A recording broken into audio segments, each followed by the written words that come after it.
विद्यार्थी मित्रों आज આપણે ચેપ્ટર નંબર 2 સ્વાધ્યાયના દાખલા નંબર 26 જે પાના નંબર 89 ઉપર છે। તો ચેપ્ટર 2 સ્વાધ્યાય 2.26 એક સમાંતર પ્લેટ કેપેસિટરની પ્લેટનું ક્ષેત્રફળ 90 સેન્ટીમીટર સ્ક્વેર છે અને બે પ્લેટ વચ્ચેનું અંતર 2.5 મિલીમીટર છે। कैपेसिटर ने 400 वोल्टना सप्लाय साथे जोड़ीने विद्युत भारित करवामां आवे छे। ए कैपेसिटर वडे केटली स्थिति विद्युत ऊर्जा संग्रहित थशे?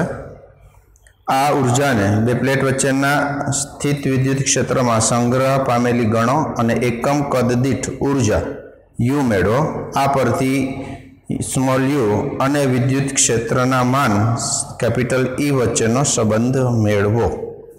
तो मित्रों आपने आ दाखलानी अंदर आपेलू है कि प्लेटनु क्षेत्रफल एटले के ए बराबर क्वेश्चन में आपने आप्यु छे 90 सेंटीमीटर स्क्वेर।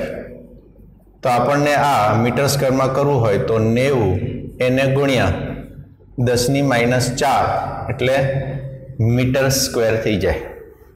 आ उपरांत बे प्लेट वच्चेनु अंतर जेने आपणे स्मॉल डी कहीए छीए तो स्मॉल डी एटले के 2.5 मिलीमीटर छे। आने मीटर में करवू होय तो 2.5 गुणिया 10⁻³ मीटर तरीके ओळखाय, जेने आपणे 2.5 गुणिया 10⁻³ आ उपरांत आपणे वोल्टेज आप्यो छे कि वोल्टेज V = 400 वोल्ट छे। पहला में आपने कीधुं छे कि कैपेसिटर वडे केटली स्थित विद्युत ऊर्जा संग्रहित थशे। तो आपणे शोधवानी छे संग्रहित ऊर्जा। तो ऊर्जानुं सूत्र आपणे कैपेसिटर माटे भणी गया था कि U बराबर 1/2 CV²। तो V आपने आपेलो छे एनो मतलब कि आपणे C कैपेसिटन्स शोधवू पड़शे।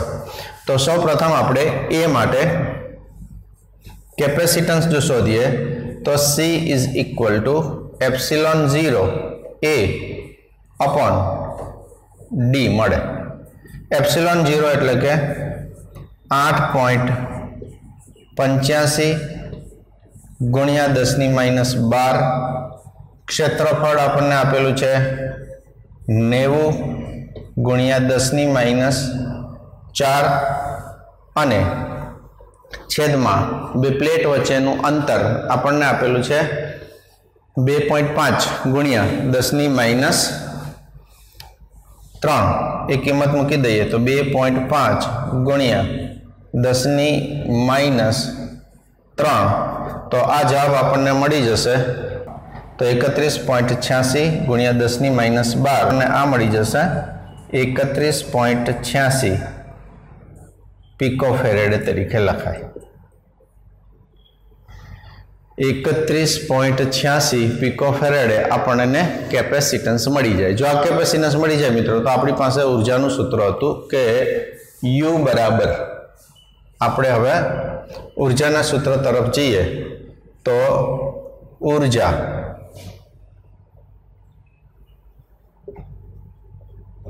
U बराबर 1/2 CV² लखाय। किंमत मूकी दईए तो 1/2 C एटले के 31.86 एने गुणिया 10⁻12 आपने आपवामां आवेलो छे वोल्टेज एटले के ए छे 400 एनो वर्ग। तो आ वखते आपने जवाब मळशे 254.88 गुणिया 10⁻8 जूल मळे। आपणे आने जो स्टैंडर्ड फॉर्म में लखीए तो 2.55 गुणिया 10⁻6 जूल एटले के 2.55 माइक्रो जूल आपणे लखवू होय तो लखाय 2.55 माइक्रो जूल। तो आ मित्रों आपणे जवाब मळी गयो ए विभागनो। કે જેની અંદર આપણને ઊર્જા શોધવાની કીધી હતી, જે આપણને આટલી મળી ગઈ. હવે બી ની અંદર આપણને એવું પૂછ્યું છે કે એમના એકમ કદમાં રહેલી ઊર્જા એટલે કે કેપેસિટરમાં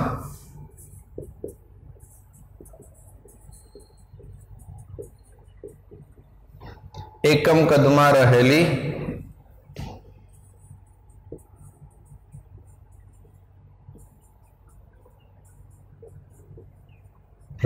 ઊર્જા, જેને આપણે શું બોલી શકીએ? ઊર્જા ઘનતા. ઊર્જા ઘનતા, જેને આપણે ρ E અથવા તો સ્મોલ u ઊર્જા છેદમાં A ઇન્ટુ ડી.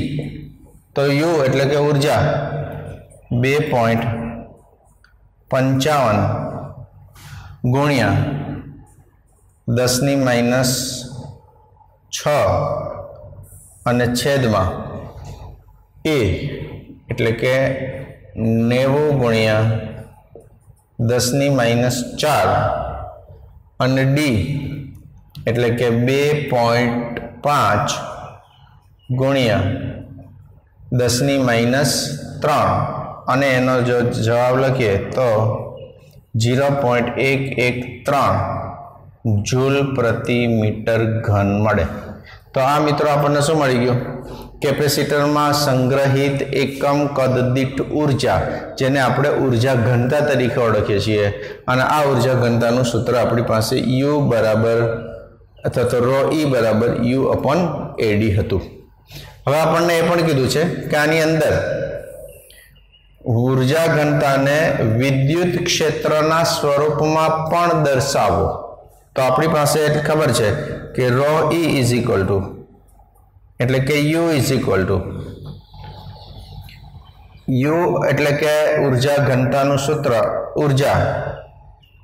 તો ઊર્જા એટલે કે 1/2 CV² છેદમાં AD. પણ સી નું સૂત્ર આપણી જોડે હતું સમાંતર પ્લેટ કેપેસિટર માટે. એ કિંમત મૂકી દઈએ તો 1/2 ε0A/d છેદમાં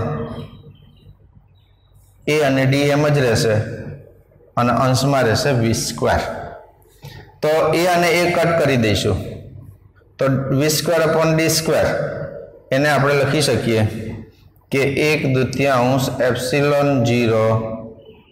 ε0E² લખાય, કારણ કે આપણને ખબર છે કે V is equal to E into D લખાય છે. એટલે કે ડી નીચે આવી જાય તો V/d બે બાજુ વર્ક કરી દઈએ તો V²/d² ની જગ્યાએ E² મળી જાય. એટલે આપણને જે માગેલું સૂત્ર હતું કે U is equal to 1/2 ε0E², જે આપણો બી નો જવાબ છે એવું કહેવાય. તો મિત્રો આપણને એ નો જવાબ ઊર્જા મળી ગઈ અને બી નો જવાબ ઊર્જા ઘનતાનું સૂત્ર હતું. બહુ સરસ દાખલો છે, યાદ રાખવા જેવો છે કે આપણને પ્લેટનું ક્ષેત્રફળ આપ્યું, બે પ્લેટ વચ્ચેનું અંતર આપ્યું અને વોલ્ટેજ આપ્યો છે. તો કેપેસિટન્સનું સૂત્ર C is equal to ε0A/d, જે આપણે સમાંતર પ્લેટ કેપેસિટરનું સૂત્ર છે મિત્રો, આ તમારે યાદ રાખવાનું થાય. તો આની અંદર કેપેસિટન્સમાં સીધા મૂલ્યો મૂકી અને આપણે કેપેસિટન્સ મળી જાય. ત્યારબાદ બીજું સૂત્ર એ યાદ રાખવાનું કે ઊર્જાનું સૂત્ર જે આપણે U બરાબર 1/2 CV²,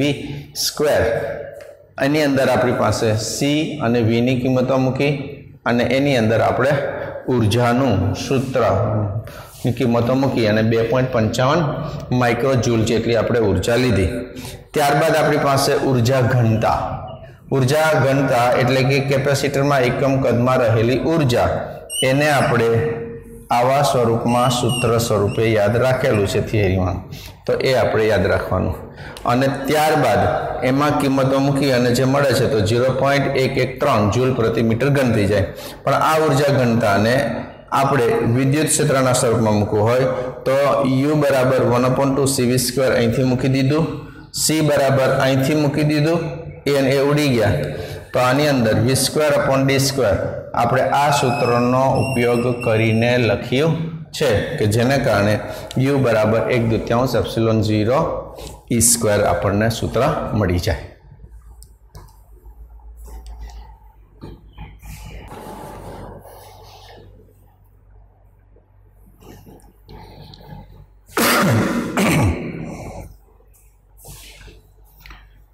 मित्रों हवे आपणे चेप्टर 2 नो स्वाध्याय दाखला नंबर 27 भणीशुं। तो चेप्टर 2 स्वाध्याय 2.27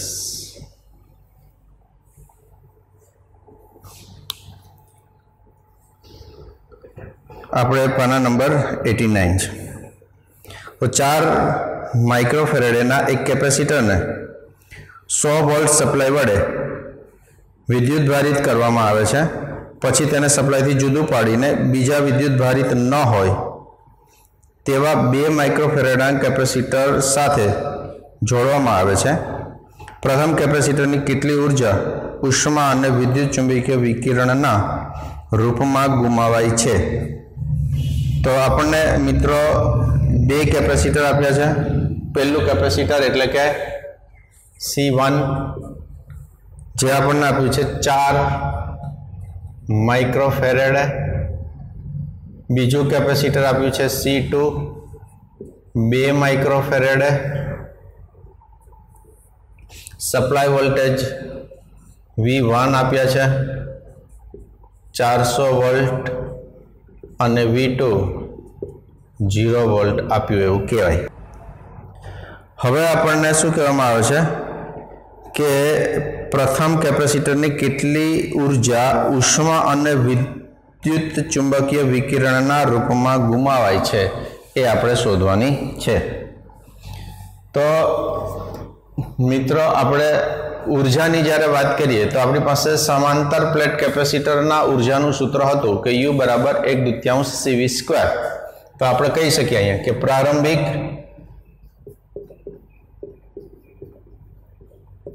ऊर्जा U1 कहिए तो एमनुं सूत्र छे 1/2 C1V1²। जो आपणी पासे आमनी अंदर किंमत मूकी दईए तो 1/2 C1 एटले के 4 माइक्रोफेरेडे एटले के -6 एने गुणिया V1² एटले के 400 अने एनो वर्ग अने जो आपणे आने सादुरूप आपीए तो 8 गुणिया 10⁻² जूल जेटलुं आपणने ऊर्जा मळी जाय। हवे सप्लाय छूटू पाड़ी 2 माइक्रोफेरेडे साथे जोड़ता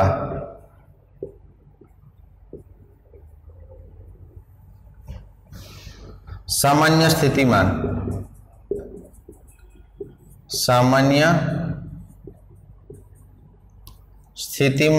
V' होय तो समांतर जोड़ाण थवाने कारणे V' नुं सूत्र आपणी पासे हतुं के V' = C1V1 plus C2V2 छेदमां C1 plus C2 लखाय। तो अपनी पास C1 नी कीमत है 4 माइक्रोफेरेड। V1 एटले 400 वोल्ट। C2 एटले के 2 माइक्रोफेरेड। V2 एटले 0 अने छेदमां C1 प्लस C2 एटले के 4 + 2 अने बंने माइक्रोफेरेडे छे एवुं आपणे कही सकीए। तो जो आपणे मित्रों आ बधाने सादुरूप आपी दईए तो आपणने जवाब मळी जाय छे के 400/3 वोल्टेज मळे। 400/3 जेने आपणे V' तरीके केवो तो के सामान्य समांतर रीते जोड़ाण थया पछी बंने सामान्य वोल्टेज तरीके एटले बंनेनो वोल्टेज आपणे हवे V डैश जेटलो थयो। तो हवे आपणे कही सकीए के अंतिम ऊर्जा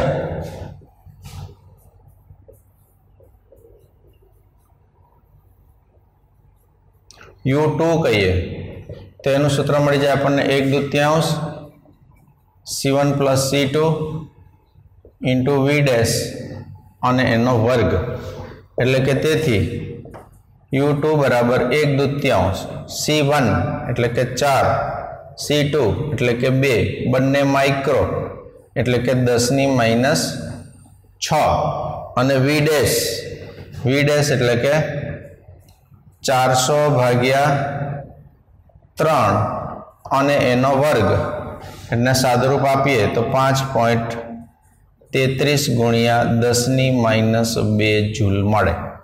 આપણે પ્રારંભિક ઊર્જા U1 હતી અને અંતિમ ઊર્જા U2 હતી એટલે કે જેટલી પ્રારંભમાં ઊર્જા હતી એના કરતા ઊર્જા ઘટી ગઈ। તો આ ઊર્જા ક્યાં ગઈ તો કે આ આમ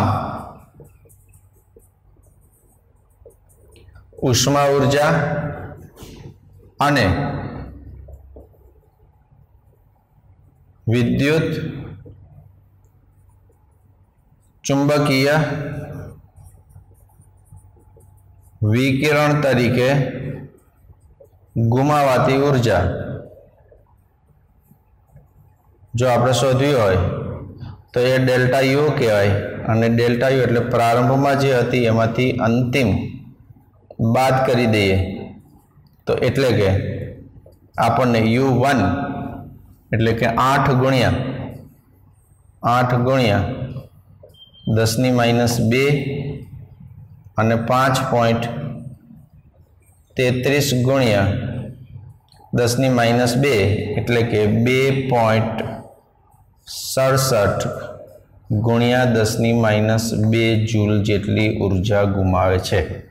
કેટલી ઊર્જા ગુમાવશે મિત્રોએ 2.67 ગુણ્યા 10⁻2 ઘાત જૂલ જેટલી ઉષ્મા ઊર્જા અને વિદ્યુત ચુંબકીય વિકિરણની ઊર્જા તરીકે ગુમાવે છે।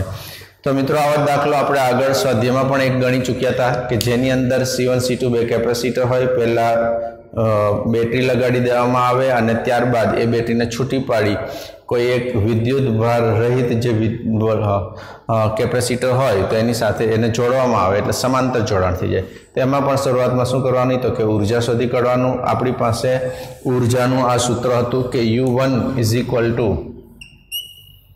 CV1²। ત્યારબાદ આપણી પાસે સમાંતર જોડાણમાં બે કેપેસિટર થઈ જાય ત્યારે એનું સામાન્ય વોલ્ટેજનું આ સૂત્ર હતું એ યાદ રાખવાનું અને ત્યારબાદ ફરીથી આપણે ઊર્જાનું સૂત્ર છે U2 એ યાદ રાખવાનું અને આવા ત્રણ સૂત્રો પછી બે ઊર્જાની બાદબાકી ઊર્જામાં જે ઘટાડો થાય એ વિકિરણ સ્વરૂપે અને ઉષ્મા ઊર્જા સ્વરૂપે ગુમાવીએ છીએ જે આપણો જવાબ મળે। તો આવા દાખલાઓ પૂછાય છે, તૈયારી કરજો ખાસ અને લોજિકથી સૂત્રને યાદ રાખજો।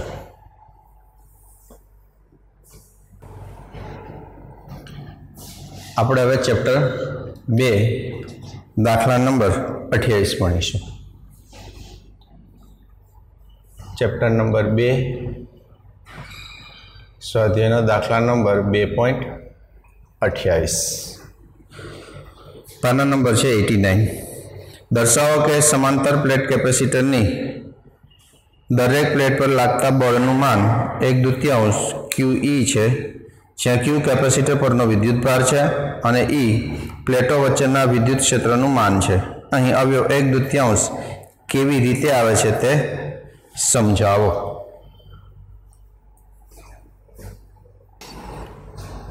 મિત્રો આપણને એક કેપેસિટર આપ્યું છે।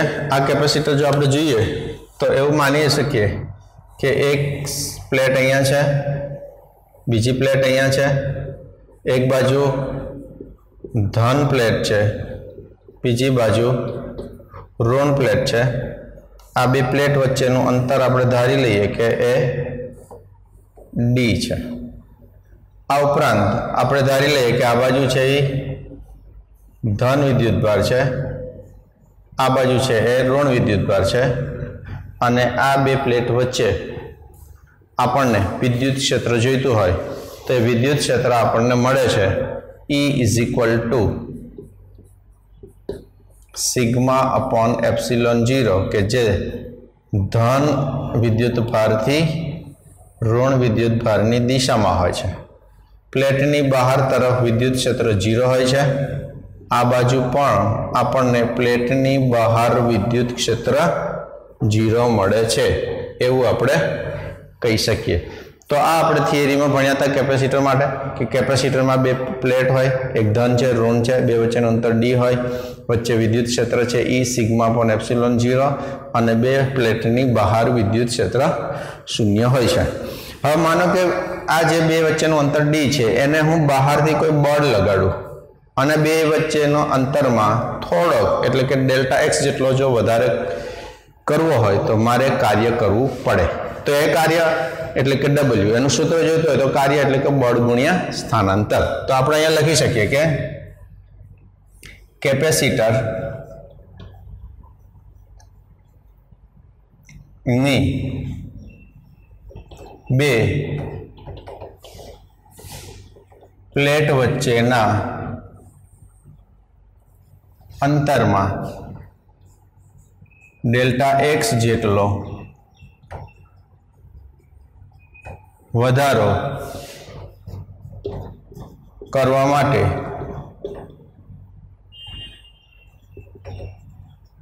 બાહ્ય બળ વડે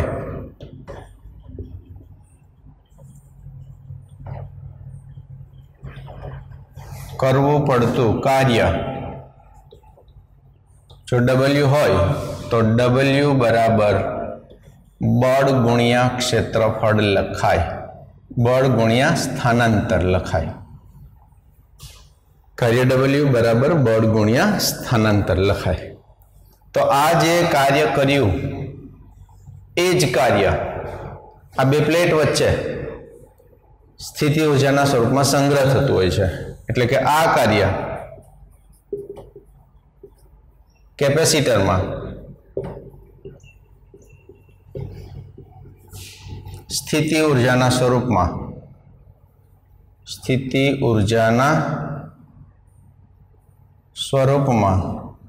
સંગ્રહ પામે છે. જો એ સંગ્રહ પામતું હોય તો આપણી પાસે સ્થિતિ ઊર્જાનું એક સૂત્ર છે કે સ્થિતિ ઊર્જા ઇઝ ઇક્વલ ટુ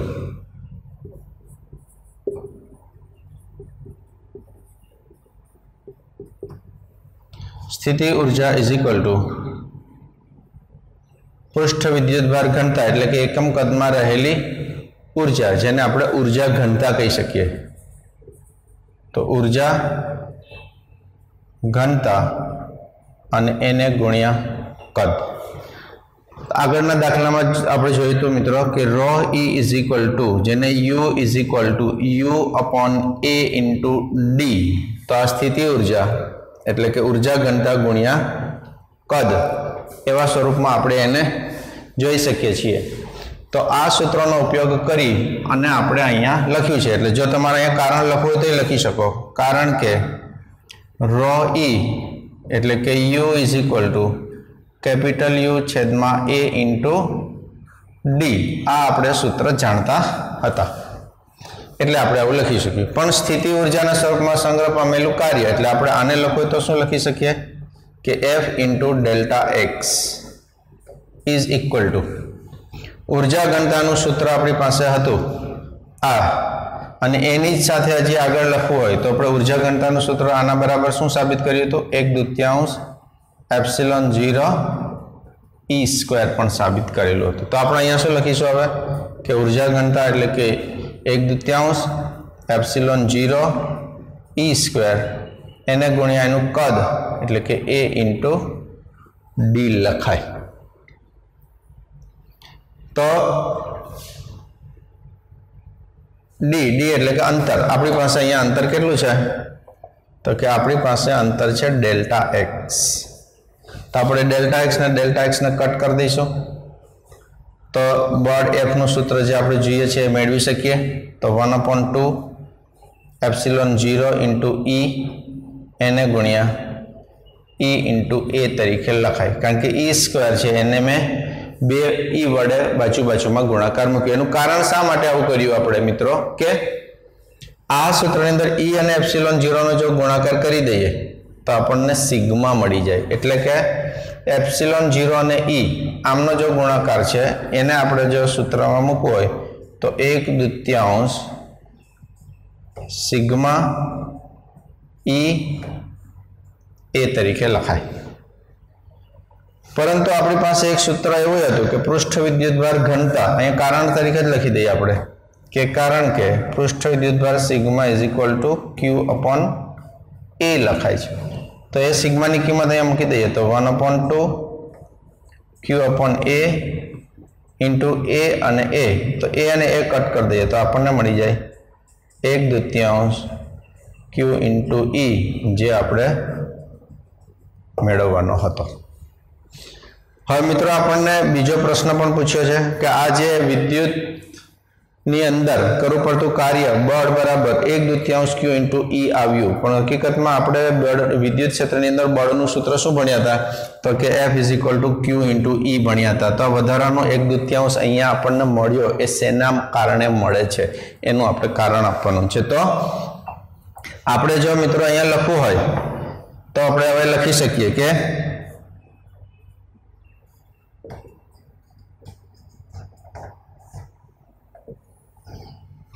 અહીં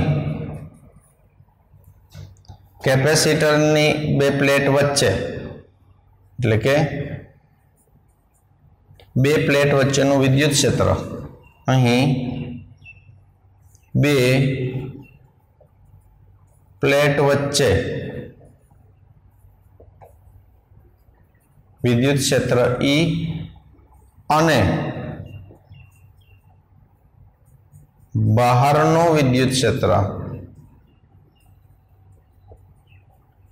E = 0 હોવાથી બળ માટે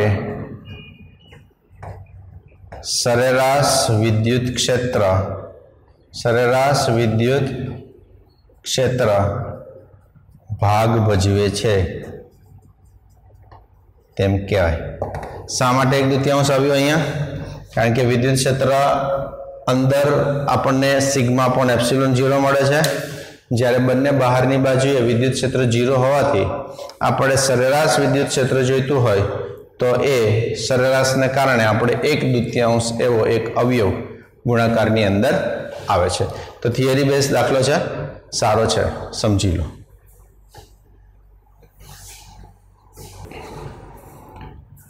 આપણે હવે સ્વાધ્યાયનો દાખલા નંબર 29 ગણીશું કે જે ચેપ્ટર નંબર 2 માં છે તો આપણે અહીંયા લખીશું કે ચેપ્ટર 2 સ્વાધ્યાયનો દાખલો 2.29 આપણને પાના નંબર ચોપડીની અંદર જોશું તો એ 90 ઉપર આપેલું છે। तो गोळाकार केपेसिटर में बे समकेंद्रीय गोळाकार सुवाहकोने योग्य अवाहक टेकाओ वडे तेमना स्थानों पर जकड़ी राखेला होय छे जे आकृति 2.36 में दर्शाव्युं छे।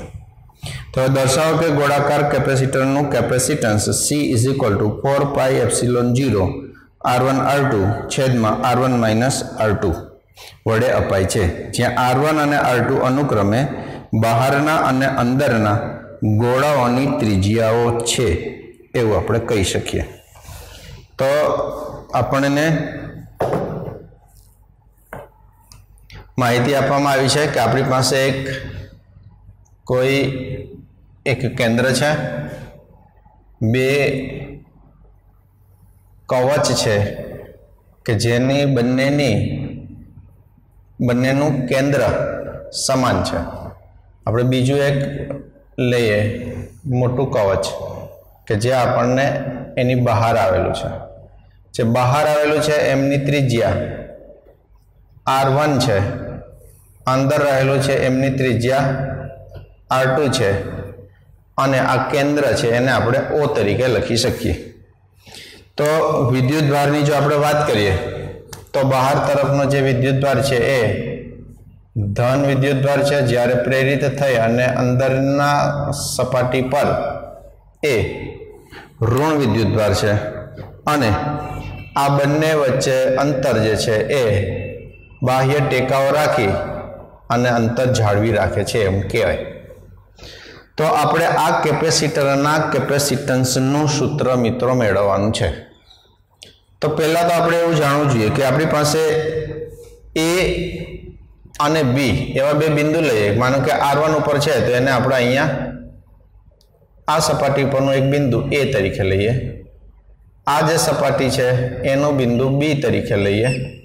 તો A અને B બિંદુ પાસે આપણે વીજ સ્થિતિમાનના સૂત્રો લખી શકીએ।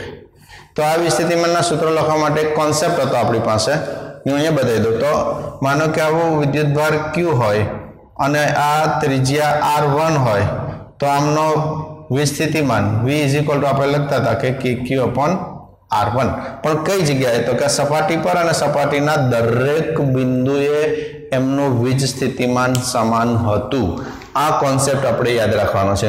તો આને ધ્યાનમાં રાખીને જો આપણે દરેક અંદરના આ બિંદુ આ બિંદુ આ બિંદુ કે આ બિંદુ ને આ બિંદુએ સૂત્ર એક જ લાગતું હતું, એ કોન્સેપ્ટ ઉપર આપણે જો યાદ રાખી અને આપણે એ બિંદુ પાસે વીજ સ્થિતિમાન જો લખીએ તો VA આપણે લખવું જોઈએ કે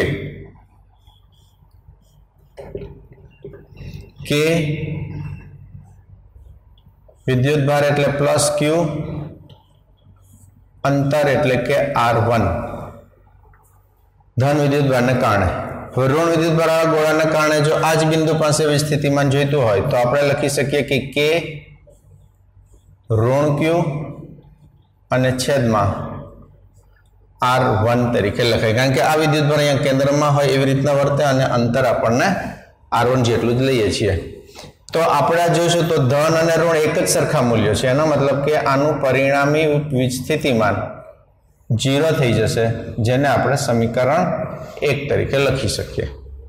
હવે B બિંદુ પાસે વીજ સ્થિતિમાન જોઈતું હોય તો B બિંદુ પાસે બહારના વિદ્યુતભારને કારણે K Q અને છેદમાં, કારણ કે અંદર બધી જ જગ્યાએ એક સરખું હશે એટલે સૂત્રમાં કોઈ ફરક પડશે નહીં, પરંતુ Q1 ને કારણે આટલા અંતરે છે તો આપણે એને લખી શકીએ કે K - Q છેદમાં R2 વડે લખી શકાય। અને આમને જો આપણે સાદુરૂપ આપી દઈએ તો K અને Q સામાન્ય કાઢી લઈએ, તો K અને Q સામાન્ય કાઢ્યા પછી બાકી વધશે 1/R1 - 1/R2।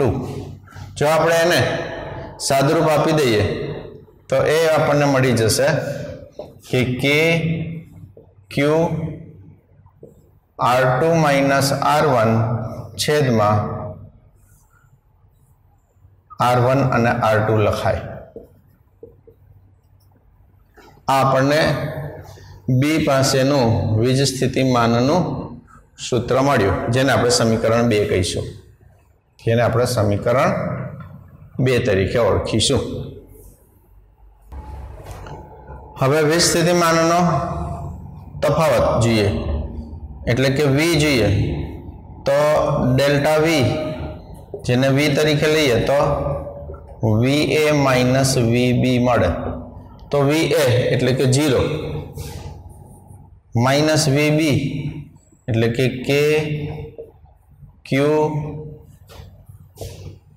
R2 - R1 છેદમાં R1 અને R2 લખાય। તો ઇઝ ઇક્વલ ટુ આ R1 બહાર લાવી દઈએ તો ધન જે ઋણ છે એ સાઇન ધન થઈ જશે એટલે કે K Q R1 - R2 છેદમાં R1 R2 સમીકરણ 3 તરીકે લખી શકીએ કે જે આપણને V મળે। પણ જો આનું કેપેસિટન્સ જોઈતું હોય તો મિત્રો આપણી પાસે એક સૂત્ર હતું કે QC = Q છેદમાં V, એનો મતલબ કે Q છેદમાં V એટલે સમીકરણ 3 માંથી કિંમત મૂકી દઈએ તો K Q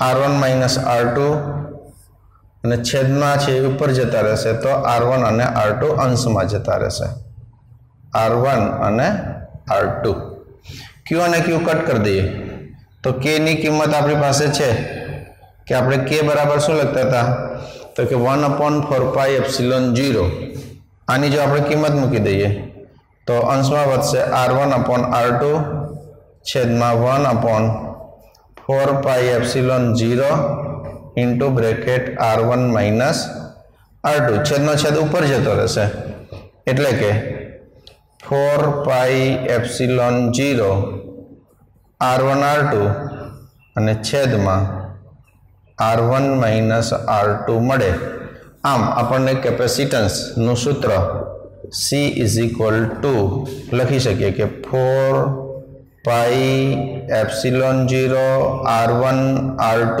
છેદમાં R1 માઇનસ R2 જે આપણે મેળવવાનું હતું તો મિત્રો બહુ સરસ દાખલો છે કે બે કવચને કારણે કેપેસિટર બની જાય અને આ કેપેસિટરને કારણે જો આપણે કેપેસિટન્સ C જોઈતું હોય તો પહેલા A અને B બંને કવચ પરના વિસ્થિતિમાન લેવા પડે બે વિસ્થિતિમાનના સૂત્રો મળી જાય આપણે કવચના વિસ્થિતિમાનના કારણે એનાથી બંનેની બાદબાકી કરી દઈએ એટલે આપણને એમનો વોલ્ટેજ મળી જાય તો એ વોલ્ટેજ એટલે કે એકમાંથી બે બાદ કરી દઈએ તો અહીંયા ઋણ હતું એટલે આ બેને ઉલટું કરી દીધું તો આપણને ધન થઈ ગયું એટલે R2 માઇનસ R1 ની જગ્યાએ R1 માઇનસ R2 થઈ ગયું તો આપણને C is equal to Q છેદમાં V Q અને V મૂકી દીધો V એટલે અહીંથી લીધું તો R1 માઇનસ R2 સુધી અહીંયા રાખ્યું છેદનો છેદ અંશમાં આવે એટલે ત્યાં મૂકી દીધું બંને બાજુથી આપણે Q અને Q કટ કરી દીધા K ની જગ્યાએ 1/4 પાઈ એપ્સિલોન 0 મૂકી દીધો અંશમાં જતું રહ્યું અને અંતે આપણને કેપેસિટન્સ C નું સૂત્ર મળી ગયું કે 4 પાઈ એપ્સિલોન 0 R1 R2 છેદમાં R1 માઇનસ R2 તરીકે લખી શકાય છે તો મિત્રો ખાસ આ કેપેસિટર જે છે એ ગોળા જેવું કેપેસિટર છે એટલે આવો દાખલો ટિપિકલ કહેવાય ગમે ત્યારે થોડુંક અઘરું પેપર કાઢવું હોય તો પૂછી શકે છે તો ખાસ ધ્યાન રાખજો તો દરેક દાખલાને સમજીને તૈયાર કરતા રહેજો દાખલા ગણવાનો આનંદ લેતા રહેજો આ ચેનલને સબસ્ક્રાઇબ કરી તમારા મિત્રો સાથે શેર કરજો